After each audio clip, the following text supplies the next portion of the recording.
Irmãos, é a segunda parte e vídeo. Meu prazer, meu nome é Fabrício Barreto Gonçalves.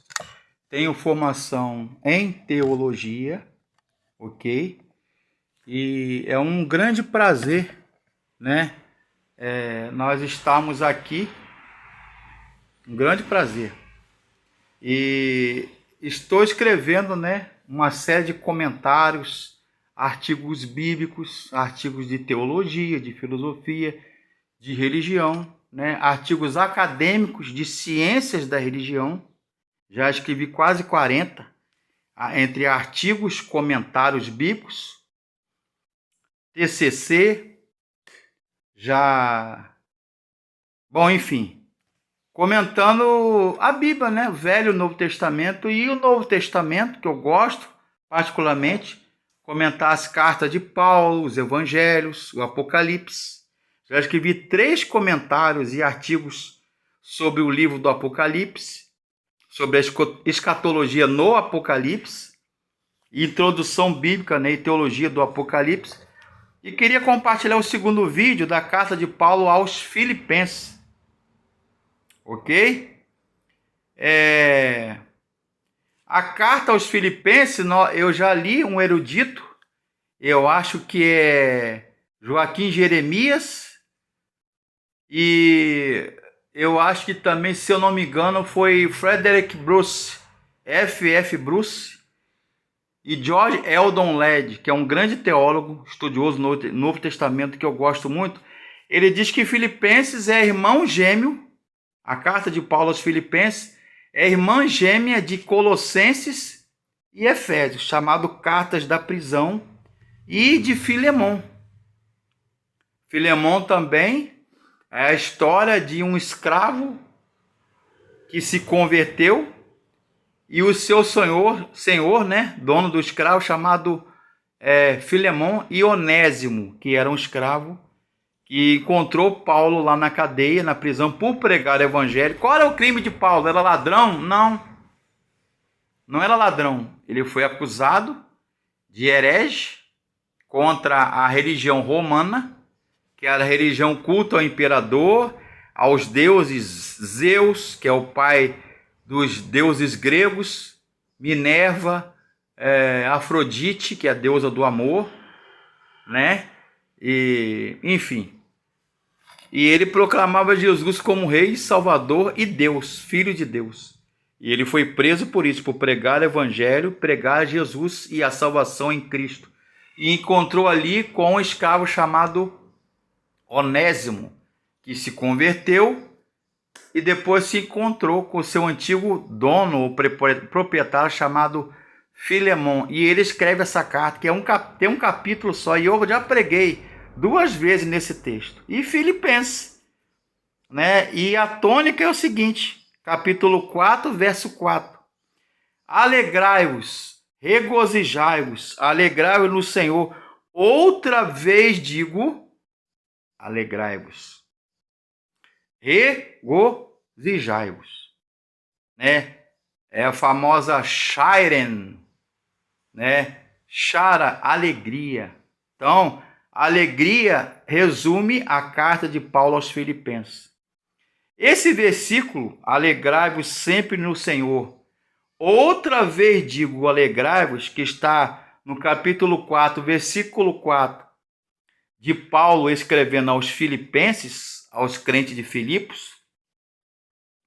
Eu estou respondendo aqui e compartilhando com vocês, ok? Tem ele digitalizado, né, em PDF, tá? Se alguém quiser ler, eu posso mandar, compartilhar. Você pode me telefonar ou mandar uma mensagem no privado. Uma mensagem de texto já basta, né? Eu posso estar ocupado. 22 999 72 58 67. Fabrício Barreto Gonçalves. 22 999 72 58 67 é meu WhatsApp. Esse versículo caracteriza a carta de Paulo aos crentes de Filipos, aos filipenses. Se avaliarmos corretamente a fé que o apóstolo Paulo tinha em Deus, veremos, irmãos, que a alegria se torna uma expressão natural, mesmo em meio a circunstâncias adversas. Então, o crente não precisa. O que Paulo quer dizer isso? Eu comento aqui no meu artigo, no meu comentário da carta aos Filipenses. Irmãos, o crente não é para viver carrancudo, austero, não sorrir. Jesus foi acusado de quê, irmãos? Jesus foi acusado de beberrão e glutão. Bebia demais e comia demais entre os pecadores. Porque ele vivia no meio da festa, na mesa, em torno da mesa, banquete. O crente é para estar alegre, irmãos. Claro, nós não ficamos tristes, professor Fabrício. Claro que sim. Choramos, ficamos tristes, entramos em depressão, ficamos doentes. Mas a alegria nossa não é passageira. A alegria do crente, irmãos, meu amigo, caríssimo, caríssima, não é uma alegria passageira, efêmera, né, de pouca duração, que dura 4 dias do carnaval. Né? Começa a sexta de carnaval, chamada sexta gorda, né? Sexta, sábado, domingo, segunda, terça de carnaval e termina na quarta-feira de cinza. Pronto, acabou. Não. A alegria do crente vive a vida toda. Amém? Porque ele é o motivo da nossa alegria. Existia até uma música que nós cantávamos, né? Quando assim que eu me converti, né? Jesus Cristo é o motivo da minha canção. Outra razão eu não tenho para cantar. A alegria vem dele. A minha alegria está em Deus. Jesus Cristo é o motivo da minha canção. Então, a alegria é a tônica da carta aos Filipenses. Não é? Alegrai-vos no Senhor. Outra vez digo, regozijai-vos. Alegrai-vos. Filipenses 4, versículo 4. O contexto que foi escrita a carta. Comenta aqui no meu artigo. Tá ok? Na íntegra, ou como dizia meu professor, ipsis literis, né? Ao pé da letra. A cidade de Filipos foi um ponto de partida para a pregação do evangelho na Europa. Paulo navegou desde Troade, seguindo a visão que teve do homem macedônio. Atos 16, 9, né? Passa a Macedônia e ajuda-nos. Ele teve uma visão espiritual da parte do Espírito Santo. Amém? Louvado seja Deus. E ele vê um homem no seu sonho, Paulo, chamando Paulo, passa para aqui, passa a Macedônia e ajuda-nos. E ele entendeu que Deus estava levando ali para pregar o evangelho, ser preso, testemunhar acerca de Jesus aos crentes de Filipos. Atos 16, 10. Concluindo que Deus nos havia chamado para lhes anunciar e pregar e viver o evangelho. Ele chegou a uma cidade cuja história era célebre. Foi ali que em 42 depois de Cristo, ou ano Domini, como queira chamar, ocorreu a famosa batalha de Otaviano e Antônio contra Brutus e Cássio, né? Lá do Império Romano. Após o embate, o vitorioso Otaviano declarou a cidade como colônia romana. Então, Filipos, os filipenses, né, a cidade de Filipos, era uma colônia romana. E era também um quartel-general de soldados reformados, né, aposentados do Império Romano, centuriões, comandantes, né, do Império Romano, soldados ali, né, que o Império dava a casa, ou eles compravam por direito de guerra, de ter trabalhado na guerra e servido a Roma, o Império Romano. e eles moravam ali, né, casas militares. Após o embate, o vitorioso Otaviano declarou a cidade de Filipos como colônia romana. Assim, ela foi estabelecida de acordo com o modelo imperial da capital de Roma. O povo se orgulhava de seu direito de cidadania. Atos 16, de 20 a 21. A famosa Via Ignácia, ou Ignátia, cruzava a cidade e era a rota de comércio e indústria para o leste e oeste de Roma. Era uma cidade estratégica. Paulo e Silas e Timóteo e Lucas chegaram ali e pregaram primeiramente a um grupo de mulheres reunidas em oração próximo a um rio. Atos 16, 13. Entre essas mulheres notáveis e conhecidas da cidade estava Lídia, empresária, comerciante, vendedora de púrpura, e sua família, que mais tarde constituiria um núcleo da igreja em Filipos. Você ouve ler a expressão na Bíblia, no Novo Testamento, as cartas de Paulo, né? Fulano e ciclano e a igreja que está em sua casa. Então Lídia e as mulheres abriram a porta do seu coração, plexo solar, como diz os estudiosos, né, filósofos, intelectuais, o plexo solar, o coração e as suas casas, para que Deus fosse pregado e adorado. Era a igreja de célula de hoje, né? Eram comunidades, porque não havia templos cristãos na época ainda. Estou falando de primeiro século. Entre elas estava Lídia, comerciante, e sua família, vendedora de púrpura. No entanto, em pouco tempo surgiram seus senhores e perceberam que não teriam mais lucro com ela. É uma jovem que foi convertida. Então, levaram falsas acusações contra os pregadores, pastores. Entre eles estava Paulo, Silas, Timóteo e Lucas. Eles conseguiram enviá-los para o cárcere, para a prisão, calabouço. No entanto, um terremoto noturno libertou-os da prisão. O carcereiro se converteu.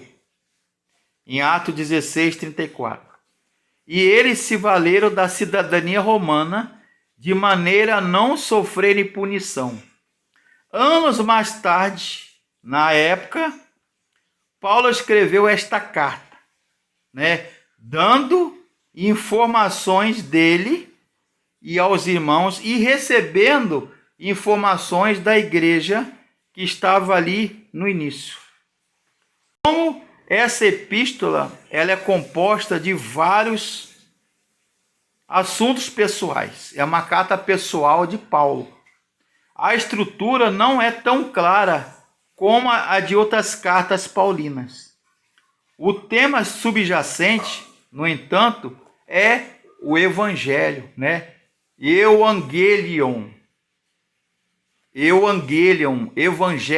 ou seja, boa notícia, notícia alegre, notícia alvissareira, evangelho. As palavras-chave são regozijar-se e alegria. O propósito e o conteúdo da carta. Analisando a carta teologicamente e biblicamente, comento aqui no meu artigo e compartilho com você esse artigo, tá? Tá todo digitalizado em PDF, para quem quiser ler. Analisando de forma literal, teológica e bíblica, as principais características da carta de Filipenses, podemos perceber prontamente que as principais seções exortativas lidam com os conceitos de unidade mediante a humildade. É uma carta que fala muito sobre alegria, salvação e unidade. Capítulo 2, de 1 a 18. E maturidade em Cristo. né?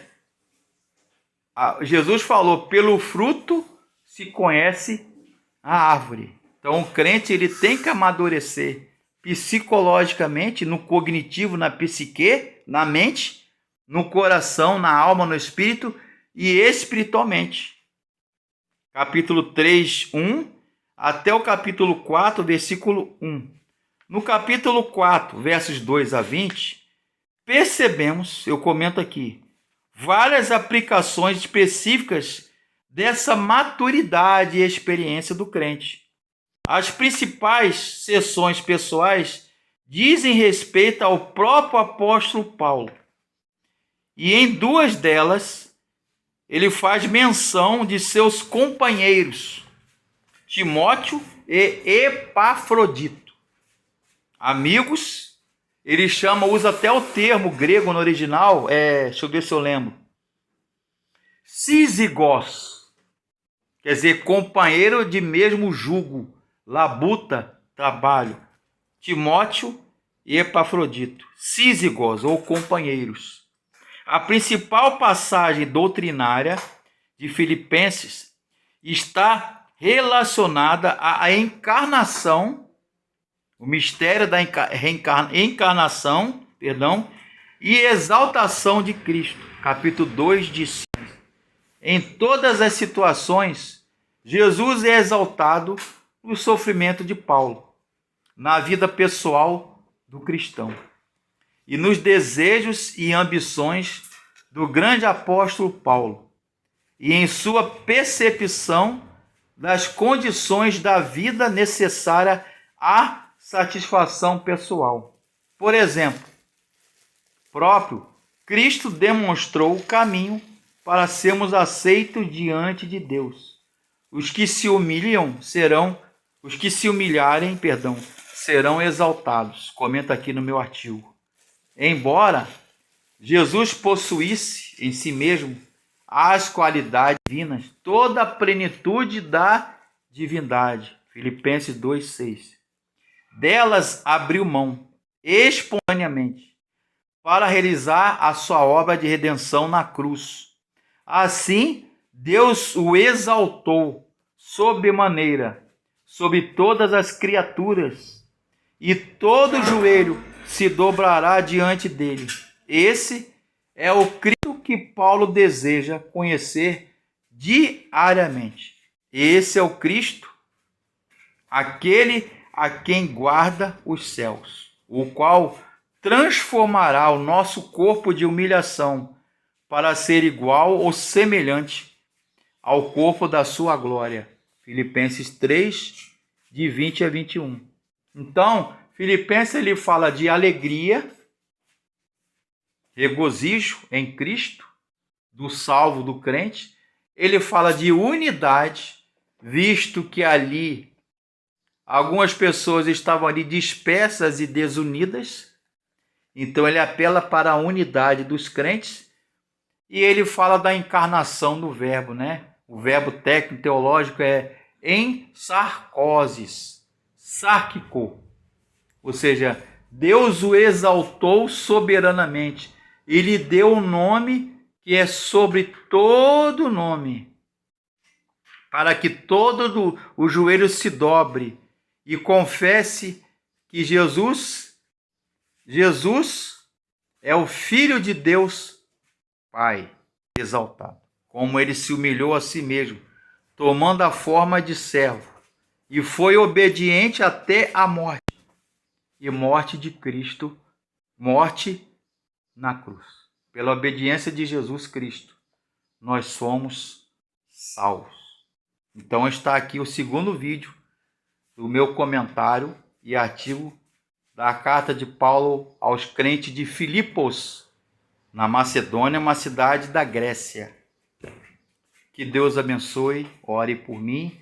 E tem muito mais artigos a compartilhar. Tem 42 artigos já e comentários da Bíblia, Velho e Novo Testamento. Já comentei todas as cartas do apóstolo Paulo, o Apocalipse, e estou fazendo e escrevendo, dentro do possível, comentários bíblicos, pode até virar um livro já me falaram, o material que o irmão está escrevendo, que Deus está usando, né, o Espírito Santo, amém, louvado seja Deus pela minha vida e pelo dom que Deus me deu, ore por mim, e posso até escrever um livro, já estou escrevendo, e só falta publicar.